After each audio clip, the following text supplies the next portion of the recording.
वो देश की सबसे महफूज जेल में, लेकिन 700 शार्प शूटर को वहीं से ऑर्डर देता है। पिता पंजाब पुलिस में कांस्टेबल थे और बेटा मोस्ट वांटेड बन गया। पुलिस भी डरती है। एक ऐसा गैंगस्टर जिसके सामने किसी सीएम की ना चली, जनता योगी को बुला रही है। अब तक आपने क्राइम के कई बेताज बादशाहों की कहानी सुनी होगी, लेकिन ये कहानी पहली बार सुनेंगे कि देश की सबसे बड़ी और महफूज जेल से एक गैंगस्टर 700 शार्प शूटर को ऑर्डर देता है। उसके एक इशारे पर बवाल मच जाता है। जेल की सेल में मोबाइल रखना और नियम तोड़ना तो उसके लिए बाएं हाथ का खेल है। वो तो सीधा किसी की जान से खेलता है। ये कहानी उस लॉरेंस बिश्नोई की है जिसने मशहूर पंजाबी सिंगर मूसेवाला को मारे जाने के बाद फेसबुक पोस्ट कर लिखा कि हमने बदला लिया है। 12 फरवरी 1993 को पंजाब के फिरोजपुर में जन्मा लॉरेंस बिश्नोई शुरुआत से ऐसा नहीं था। इसके पिता लविंद्र कुमार पंजाब पुलिस में कांस्टेबल थे। खुद इसने लॉ की पढ़ाई की है, लेकिन कानून की पढ़ाई करने के बाद कानून हाथ में लेने का इसे शौक चढ़ गया। पंजाब यूनिवर्सिटी में जब ये पढ़ाई कर रहा था, तभी इसने Lawrence Student Organisation of Punjab University नाम के संगठन की शुरुआत की थी। इसी के बैनर तले इसने स्टूडेंट यूनियन के अध्यक्ष पद का चुनाव लड़ा, लेकिन हार गया। ये बात फरवरी 2011 की है और हार के बाद ही लॉरेंस क्राइम की दुनिया में कूद पड़ा। कहा यह भी जाता है कि दूसरे गुट के लोगों ने लॉरेंस बिश्नोई की गर्लफ्रेंड को मार दिया था, जिससे इसके दिल में बदले की आग ज्यादा उबल रही थी। दोनों गुटों में जमकर लड़ाई हुई और पहली बार थाने के रजिस्टर में लॉरेंस बिश्नोई के खिलाफ एफआईआर दर्ज हुई।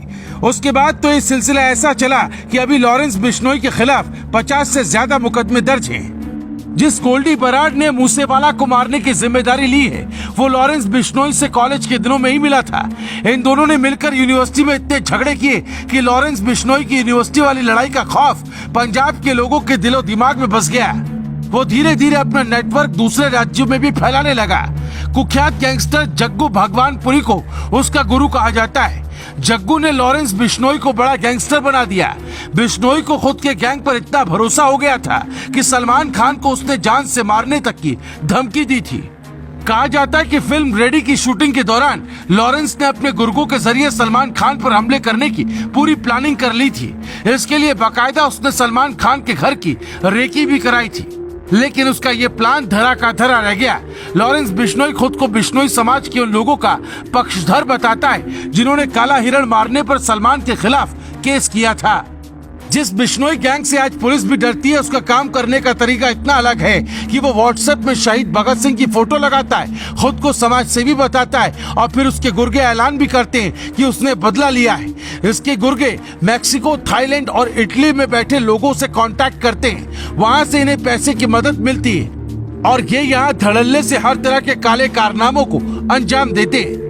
लॉरेंस बिश्नोई फिलहाल तिहाड़ जेल के बैरक नंबर 8 में बंद है, लेकिन वहीं से अपना गैंग ऑपरेट कर रहा है। वहीं से वो अपने गुर्गों को ऑर्डर देता है, समय और तारीख बताता है, उन्हें सारी सुविधाएं देता है और फिर नाम पता देकर टारगेट पूरा करने के लिए कहता है। रिवॉल्वर रानी के नाम से मशहूर लेडी डॉन अनुराधा चौधरी समेत कई ऐसे गैंगस्टर हैं जो लॉरेंस बिश्नोई के आदेश पर किसी का भी काम तमाम कर देते हैं। जेल में मोबाइल रखना तो उसके लिए लगता है कोई आम बात है। साल 2021 में विक्रम उर्फ लादेन से उसने वीडियो कॉल पर बात की तो बवाल मच गया था।